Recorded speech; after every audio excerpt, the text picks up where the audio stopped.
कार्यक्रम जनचासोको साथमा Vianet make the right connection, Garima Bikas bank limited, Swachchhanda Nirman Sewa प्राली, class A engineers and builders.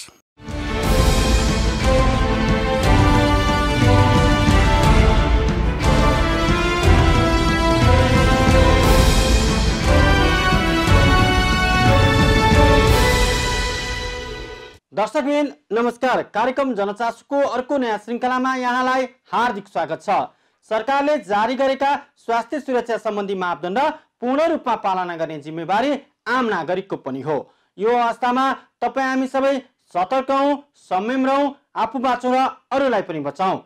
समसामयिक चासो, चिन्तन र सरकारका विषयमा केन्द्रित हुने कार्यक्रम जनचासोको आजको श्रृङ्खलामा किसान र सरकार बीच पुलको काम गर्ने निकाय राष्ट्रिय किसान आयोगको भूमिकाको बारेमा एक विशेष सामग्री प्रस्तुत गर्दैछौँ र मोना शेर्पाको प्रेरणादायी सङ्घर्ष कथा प्रस्तुत गर्दैछौँ। दर्शकबिन, झन्डै 4 दशक अघि नेपाल कृषिमा आत्मनिर्भर मात्र थिएन। भारत, बङ्गलादेश, दक्षिण कोरिया लगायत मुलुकलाई धान, चामल लगायतका खाद्यान्न सामग्री निर्यात गर्दथ्यो। तर पछिल्लो समय उत्पादन गर्दै गएर सबै यस्तो खाद्य सामग्रीहरूमा परनिर्भरता हुनु परेको छ। देशभर झन्डै 30 लाख हेक्टर जमिन खेतीयोग्य भए पनि 10 लाख हेक्टर भन्दा बढी जमिन बाँझै छ। यो कुल जमिनको 7% हो। कृषिलाई व्यावसायिक तथा आधुनिकीकरण गर्न नसक्दा कृषि प्रधान मुलुक नारामा मात्र सीमित बनेको छ। पछिल्लो समय सरकारले कृषिलाई प्राथमिकता दिएको भने पनि कार्यान्वयन प्रभावकारी हुन सकेको छैन। अहिले मुलुक कोभिड-19 को महामारीसँग जुधिरहेको छ। यसका कारण पनि किसान थप समस्यामा परेका छन्। यो विषम परिस्थितिमा किसानका समस्याका बारेमा सरकारको ध्यान आकर्षण गराउने निकाय राष्ट्रिय किसान आयोग के गर्दैछ त? यसै सम्बन्धी तयार पारिएको यो सामग्री। कृषि मूलश्च जीवनम, अर्थात् कृषि नै जीवनको मूल आधार हो। कृषि प्रधान हाम्रो मुलुकमा 60% भन्दा बढी नागरिक कृषिमा आश्रित छन्। तर सरकारले कृषिलाई उचित प्राथमिकता नदिँदा न त कृषिमा पर्याप्त यान्त्रिकरण हुन सकेको छ, न त किसानहरूको आर्थिक अवस्था सुदृढ हुन सकेको छ। कृषिलाई आर्थिक विकासको जग बनाएर राष्ट्रिय लक्ष्य प्राप्त गर्न सकिने प्रशस्त आधार हुँदाहुँदै पनि सरकारको ध्यान त्यसतर्फ केन्द्रित हुन सकेको छैन। पछिल्लो समय सरकारले कृषिलाई व्यावसायिक तथा आधुनिकीकरण गर्न केही प्रयास गरे पनि कार्यान्वयन चुस्त नहुँदा प्रभावकारितामा प्रश्न उठ्ने गरेको छ भने विभिन्न निकायहरू कृषि प्रवर्धनका क्षेत्रमा क्रियाशील रहेका छन्। यसै मध्येको एक हो लाखौं किसानका विद्यमान समस्या समाधानका लागि किसान र सरकार बीच पुलको काम गर्न गठित राष्ट्रिय किसान आयोग। किसान र सरकारको बीचमा पुलको काम गर्ने यसको चाहिँ मुख्य काम हो। तसर्थ नेपाली किसानहरूकोमा पुग्ने, उहाँहरूको घर दैलोमा पुग्ने, उहाँहरूलाई सचेतना अभियानहरू सञ्चालन गर्ने, उहाँको पेसा व्यवसायमा देखिएका समस्याहरूलाई स्थलगत रूपमै पुगेर अब उनीहरूबाट ती समस्याहरू चाहिँ राम्रोसँग केलाउने, बुझ्ने र नेपाल सरकारलाई ती समस्याहरूलाई सम्बोधन गर्नका निमित्त यसले आफ्ना प्रतिवेदन मार्फत यसले चाहिँ अब प्रतिवेदनहरू बुझाउने र ती प्रतिवेदन प्रति सरकारको ध्यान जाओस् भनेर बारम्बार घचघचाउने काम चाहिँ राष्ट्रिय किसान आयोगले गरिरहेको छ। कतिपय प्रतिवेदनहरूलाई त आधार बनाएर मन्त्रालयले पनि केही नयाँ योजनाहरू थप गर्ने कोसिस गर्यो। तर अब धेरै अझै महत्त्वपूर्ण प्रतिवेदनहरू अझ कार्यान्वयनको दिशामा आउन सकेको छैन। युवा जमात वैदेशिक रोजगारीमा जाँदा लाखौं हेक्टर खेतीयोग्य जमिन बाँझै छ भने वर्षेनी उत्पादन घट्दो अवस्थामा छ। कृषि प्रधान मुलुक भनिए पनि कृषिलाई व्यवस्थित र वैज्ञानिक बनाउन नसक्दा मुलुकले बेहोरिरहेको समस्या समाधानका लागि आयोगले विभिन्न अध्ययनका आधारमा सरकारलाई सुझाव दिँदै आएको छ। अहिले कोभिड-19 का कारण विश्व त्रसित भइरहेको अवस्थामा नेपाल र यहाँको कृषि क्षेत्र पनि प्रभावित बनेको छ। किसानले एक त समयमा बाली लगाउन पाएनन् भने अर्कोतर्फ मल अभाव वर्षौंदेखि भोग्दै आएको समस्या हो। सरकारका जवाफदेही मन्त्री लगायत पदाधिकारीहरूसँग बसेर राष्ट्रिय किसान आयोगले पटक पटक छलफल पनि गरेको अवस्था हो। र बारम्बार उहाँहरूले हामीले अगाडि बढिरहेका छौँ। यो अप्ठ्यारो परिरहेको छ। हामी इमान्दारितापूर्वक लाग्दै पनि समयमा ल्याउन सकिएको अवस्था छैन भनेर उहाँहरूले भनिरहनु भएको छ। जहाँ किसान निराश हुन्छन् त्यो देशको कृषि अवश्य कमजोर बन्नेछ।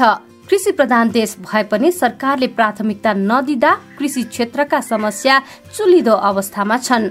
अहिले एकातिर महामारीको मार, अर्कोतर्फ कृषि क्षेत्रमा सरकारले गर्नै पर्ने काम समेत नगर्दा समस्या भएको आयोगको ठहर छ। हामी धेरै ठुलो समस्यामा पर्यौं, मर्कामा पर्यौं। आयोगले केही भूमिका अगाडि बढाउनु पर्यो भनेर चाहिँ आम किसानहरूले जो उत्पादनमा हुनुहुन्छ, व्यवसायमा हुनुहुन्छ, ती किसानहरूले राष्ट्रिय किसान आयोगसँग सम्पर्क गरिरहनु भएको छ। राष्ट्रिय किसान आयोगले पनि उहाँहरूका समस्याहरूलाई लिएर विभिन्न चरणमा मन्त्रालयसँग छलफल गर्ने काम गरिरहेको छ।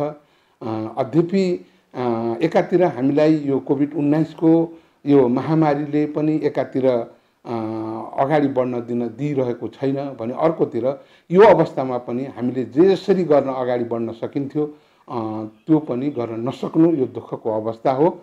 यसबाट छिटै नेपाली किसानहरूलाई हामीले एउटा राहत प्रदान गर्नुपर्छ भनेर निरन्तर रूपमा राष्ट्रिय किसान आयोग अगाडि बढिरहेको अवस्था हो। कृषि क्षेत्रमा वर्षेनी बढ्दो व्यापार घाटा कम गर्न सरकारले उत्पादन र उत्पादकत्व वृद्धिका लागि विशेष रणनीति अपनाएर काम गर्न जरुरी छ। अहिले महामारीका कारण विदेशबाट फर्किनेको संख्या पनि ठूलै छ भने स्वदेशमै पनि रोजगार गुमाउनेको संख्या बढ्दो छ। यो अवस्थामा त्यो जनशक्तिको उच्चतम प्रयोग गर्ने र व्यावसायिक कृषि गर्नेहरूलाई विशेष प्रोत्साहन हुने हो भने महामारीले पारेको प्रभाव क्रमिक रूपमा न्यूनीकरण गर्न सकिन्छ। किसानहरूले मेहनत गरेर आफूले मेहनत गरेर श्रम गरेर तरकारी फलफलहरू उत्पादन नगरेको भन्ने होइन, तर यो कोभिड-19 को कारणले समयमा अब बजार व्यवस्थापन हुन नसक्दा उनीहरूले उत्पादन गरेको वस्तुहरूलाई समयमै बजारमा ल्याउन नसक्दा उनीहरूले ठुलो नोक्सान बेहोर्नु परेको स्थिति छ भने दुग्ध उत्पादनमा लागेका दुग्ध व्यवसायमा लागेका किसानहरूले पनि पटक समस्या चाहिँ बेहोर्नु परेको स्थिति छ। अद्यपि अहिले धुलो कारखानाहरूले दुध लिएर दुधको चाहिँ व्यवस्था गरेको हुनाले त्यति ज्यादै ठुलो दुधमा त्यति समस्या छैन, तर पनि अब यता कता समस्याहरू आइरहेका छन् भने अन्य व्यवसायमा लागेका किसानहरूको पनि समस्याहरू उनीहरूले भोग्नु परेको छ। सरकारले अघि सारेको समृद्ध नेपाल सुखी नेपाली नारालाई व्यवहारमा रूपान्तरण गर्न कृषिमा व्यावसायिकता र आधुनिकीकरण जरुरी छ भने किसानका नाममा सञ्चालित कार्यक्रमहरूमा बिचौलियाको हाली मुहाली रोक्न र वास्तविक किसानका समस्या हल गर्नतर्फ आयोगको भूमिका पनि महत्त्वपूर्ण छ।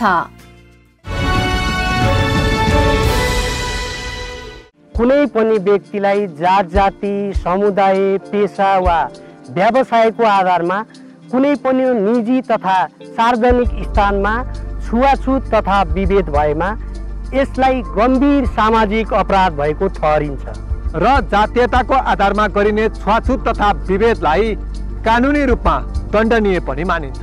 साथसाथै यसले व्यक्तिको मौलिक अधिकारलाई समेत कुण्ठित गराउँछ। यस्ता अपराधहरू कहीँ कतै कुनै व्यक्तिबाट हुन गएमा र भएमा 3 महिनादेखि 3 वर्षसम्म कैद र 50,000 देखि 2 लाखसम्म अथवा दुवै सजाय पनि हुन सक्छ। यस्ता अपराधहरू भनेका कानुनी मामिलाहरू हुन्, त्यसैले यी अपराधहरूलाई आफूको मेलमिलापमा निरूपण गर्न सकिँदैन। यी अपराधहरू कहीँ कतै देखेमा भएमा र स्वयं आफै पनि सहेर बसेमा अपराध नै ठहरिन्छ। त्यसैले यस्ता क्रियाकलापहरू कहीँ कतै देखिहालेमा र आफैमा भइरहेको छ भने साहस जुटाएर नजिकैको प्रहरी चौकी अथवा राष्ट्रिय दलित आयोग वा राष्ट्रिय मानव अधिकार आयोगमा यथाशीघ्र उजुरी गरिहाल्नुपर्छ। जनचेतनाका लागि नेपाल सरकार कानुन न्याय तथा संसदीय मामिला मन्त्रालय संस्थागत सुधार मार्फत न्यायमा पहुँच अभिवृद्धि परियोजना तथा UNDP को सहकार्यमा दलित सेवा संघद्वारा जनहितमा जारी सन्देश। कार्यक्रम जनचासोको साथमा Vianet make the right connection, Garima Bikas bank limited, Swachchhanda Nirman Sewa प्रणाली, class A engineers and builders. दर्शकबिन, कार्यक्रम जीवन यात्रा स्तम्भ अन्तर्गत हामीले सामाजिक तथा राष्ट्रिय जीवनमा महत्त्वपूर्ण योगदान पुर्याएका तथा प्रेरणादायी सङ्घर्षका कथा प्रस्तुत गर्दै आएका छौँ। सन् 1978 देखि विकास साझेदारको रूपमा काम गरिरहेको अन्तर्राष्ट्रिय गैर सरकारी संस्था केयर नेपाल नेपालमा कार्यरत आइएनजिओ मध्ये पुरानो संस्था मानिन्छ।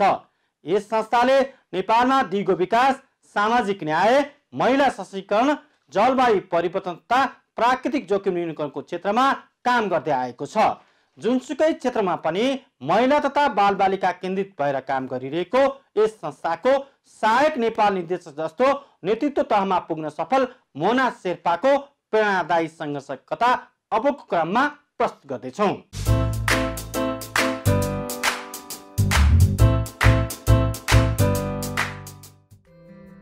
मै खाऊं मै लाऊं, सुखशैल वा मोज म गरौं, म हाँसुं मै नाचुं, मरुन् दुर्बलहरू। आफ्ना लागि मात्रै बाँच्नुले जीवनको सार र महिमा बोक्न सक्दैन। मानव जीवन एक दुर्लभ प्राप्ति हो, त्यसैले अरूका लागि त्याग समर्पण पनि जिन्दगीको हिस्सा हो। जीवन सङ्घर्ष हो, यो सबैको परिभाषामा अटाएको विषय हो। तर मोना शेर्पा भन्छिन् जीवन समर्पण हो, त्याग पनि हो, नयाँ खोजको श्रृङ्खला पनि हो।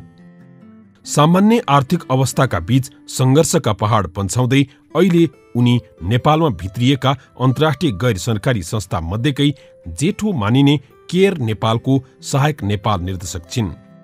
ब्राह्मण परिवारकी आमा अनि शेर्पा परिवारका बाबु, उनका बुवा आमाको यो संयोग हुनुमा फरक कथा छ। देशमा समावेशीको नारा सुरु भएको धेरै भएको छैन, तर उनको परिवारमा उहिल्यै लागू भइसकेको थियो।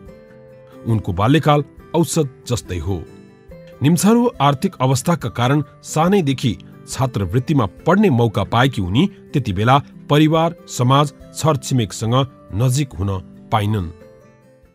युनाइटेड मिसन्स टु नेपाल उहाँहरूले चाहिँ केही अलि दुःखमा परेको, गाह्रोमा परेको बालक बालिकाहरूलाई, विशेष गरी बालिकाहरूलाई चाहिँ उहाँले छात्रवृत्ति कार्यक्रम दिनुहुन्थ्यो।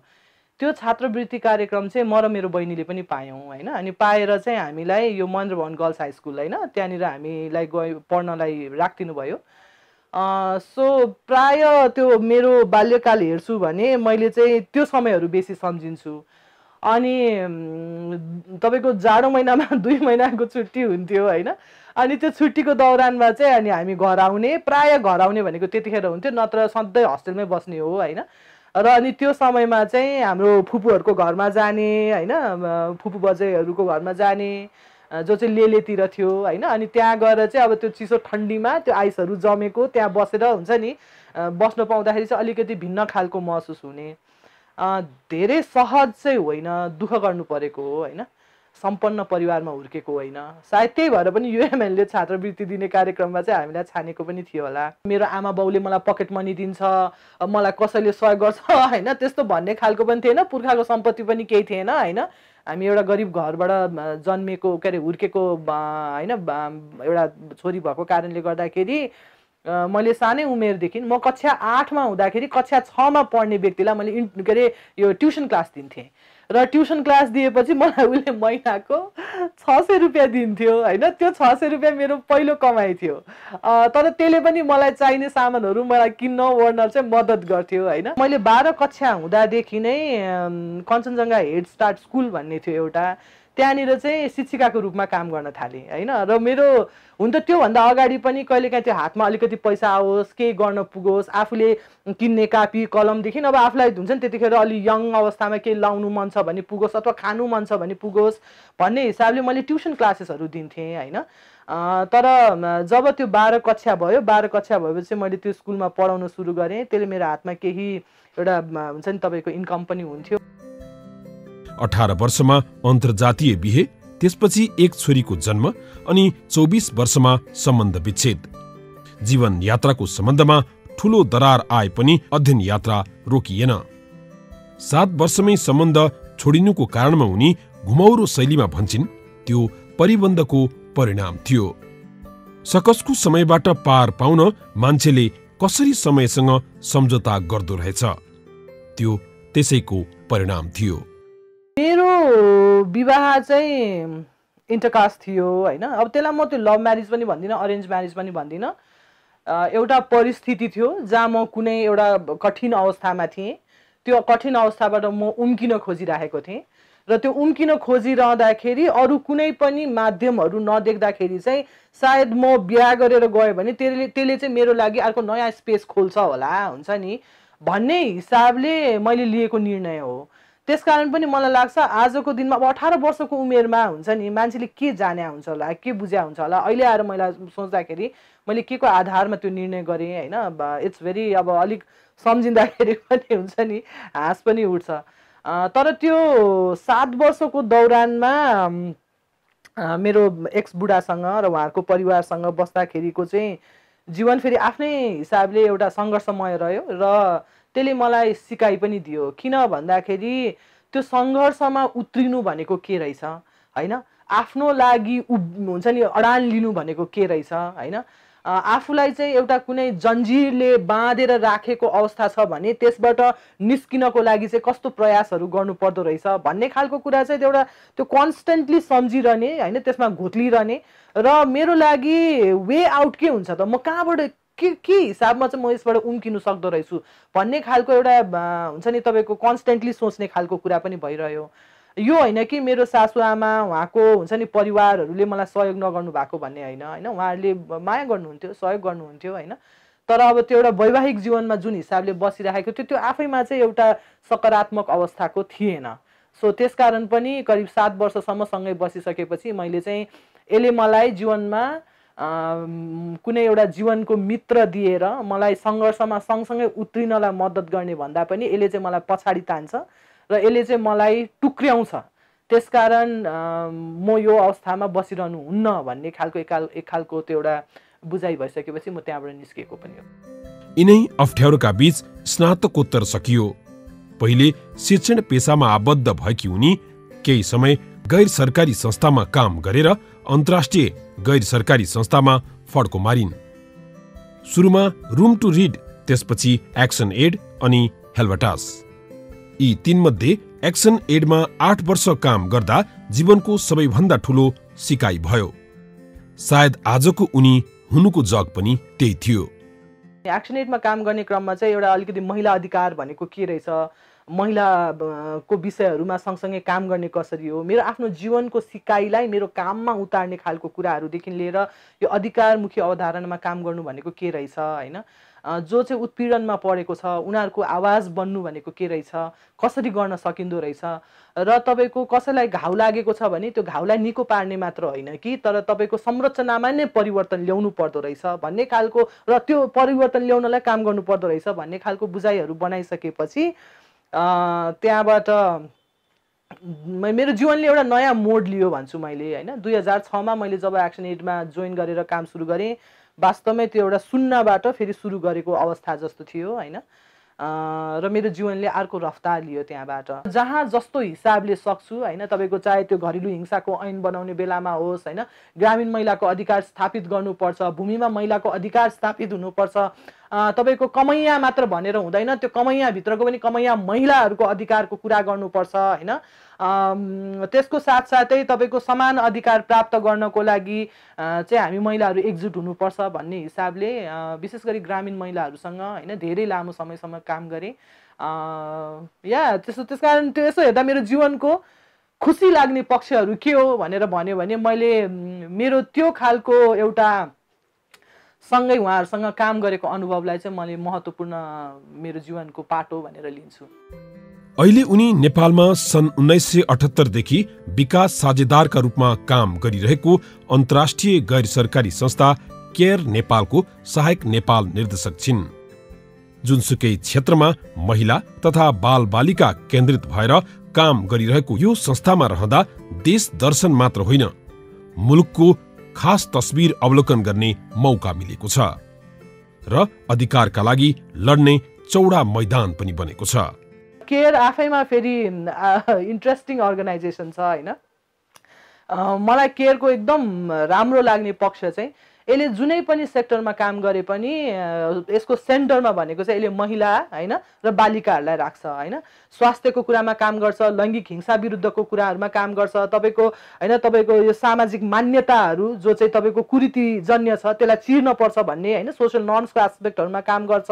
त्यसपछि आएर तपाईको ह्युम्यानिटेरियन अर्गनाइजेसन पनि हो यो हैन। त्यसकारण तपाईको जब पनि जस्तो विपदहरू आउँछ तपाईको 48 घण्टाभित्र चाहिँ त्यो ठाउँमा पुग्ने हिसाबले केयरले काम गर्छ भन्छ। त्यो चाहिँ फेरि मेरो लागि एउटा नयाँ पक्ष हो के।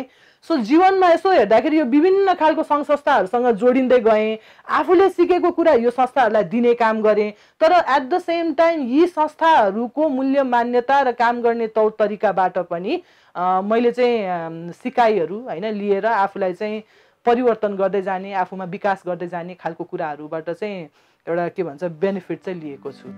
जीवन सङ्घर्ष भनेर सबैले भनिरहेका छन्, तर मोना शेर्पा भन्छिन् यसलाई बहुआयामिक रूपमा हेरिनुपर्छ।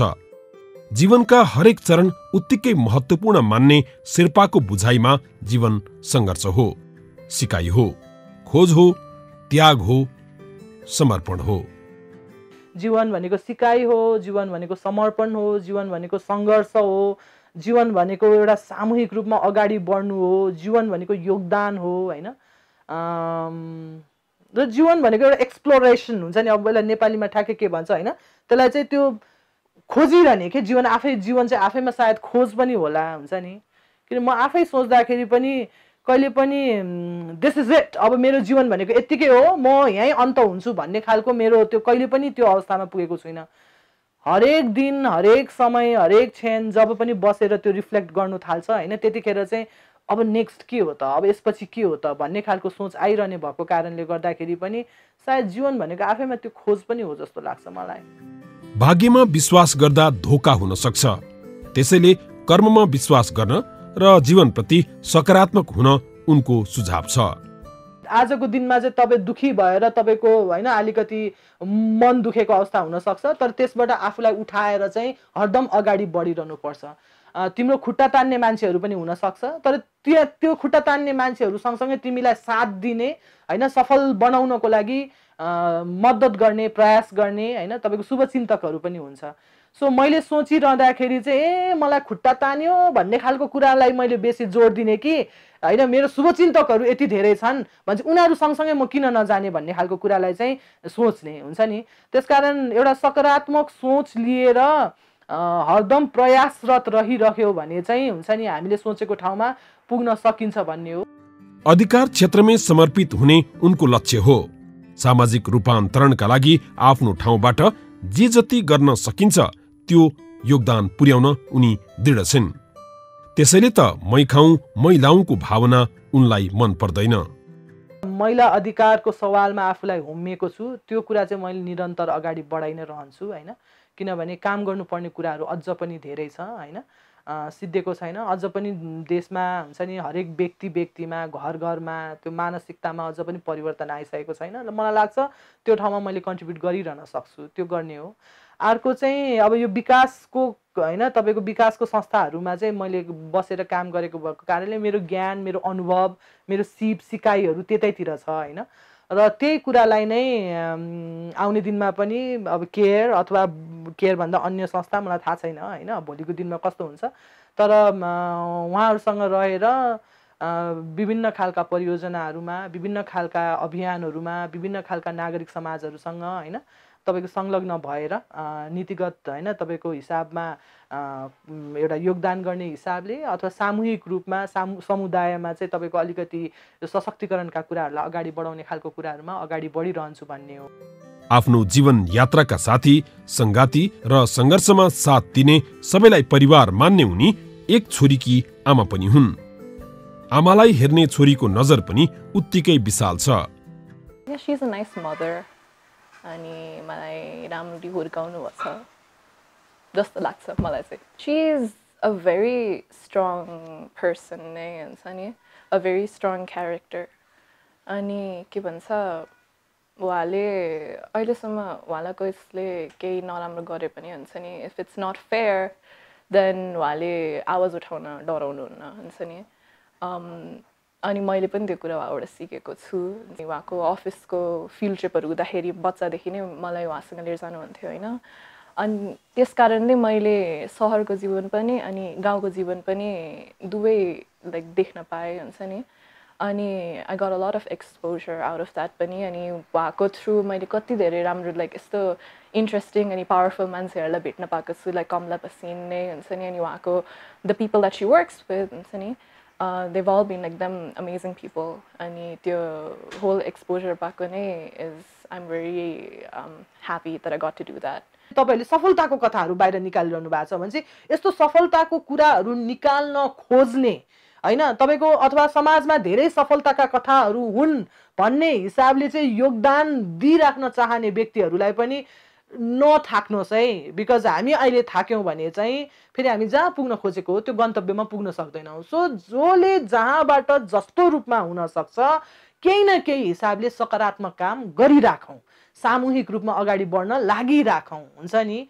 र त्यसले मात्र हामीले सोचेको एउटा नेपाली समाज हुन्छ नि, एउटा समृद्ध समाज भनेर भन्छौँ नि, त्यहाँनिर पुग्न चाहिँ सफल हुन्छ। हैन भने चाहिँ त्यो बातै मात्र हुन्छ र त्यो कहीँ पुग्दैन भन्ने हुन्छु हैन। त्यसकारण हरेस नखाऊ, संघर्ष त गरिराखौँ तर त्यो सिकाइलाई लिँदै अगाडि पनि बढी नै राखौँ भनेर भन्छु। मोना शेर्पा संघर्षको एउटा गतिलो पाठ हुन्। जीवनमा आइपर्ने असजिलासँग कसरी मुकाबिला गर्ने उनको जीवन कथाबाट पनि हामीले धेरै कुरा सिक्न सक्छौं।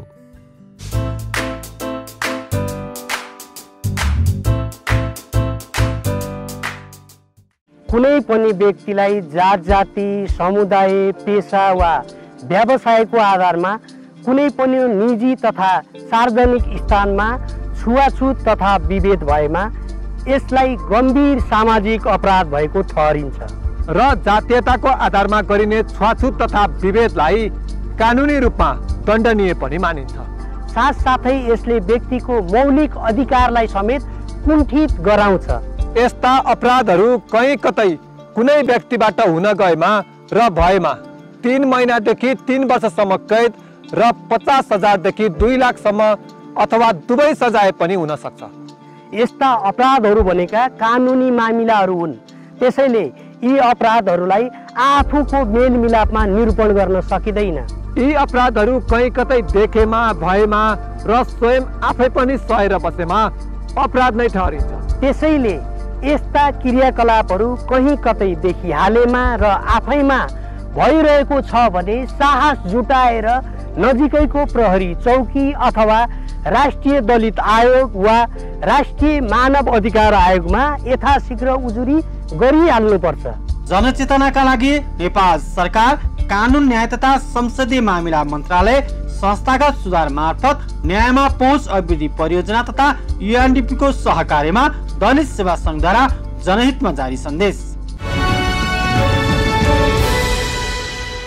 हस् त विविध सामरिक सहित आजको जनचासो यति नै। कोरोना संक्रमणको त्रास बढिरहेको बेला यसबाट सुरक्षित रहन विश्व स्वास्थ्य संगठन तथा सरकारले जारी गर्ने निर्देशन पूर्ण रूपमा पालना गरौं। अनिवार्य रूपमा मास्क लगाऊ, भौतिक दूरी कायम गरौं। कोरोनाबाट आफू बचौं र अरूलाई पनि बचाउँ। अर्को साता न्याय र नागरिक चासो र सरकारका विषयसँगै उपस्थित हुने नै छौं। तबसम्मका लागि बिदा चाहन्छौं। हस् त नमस्कार।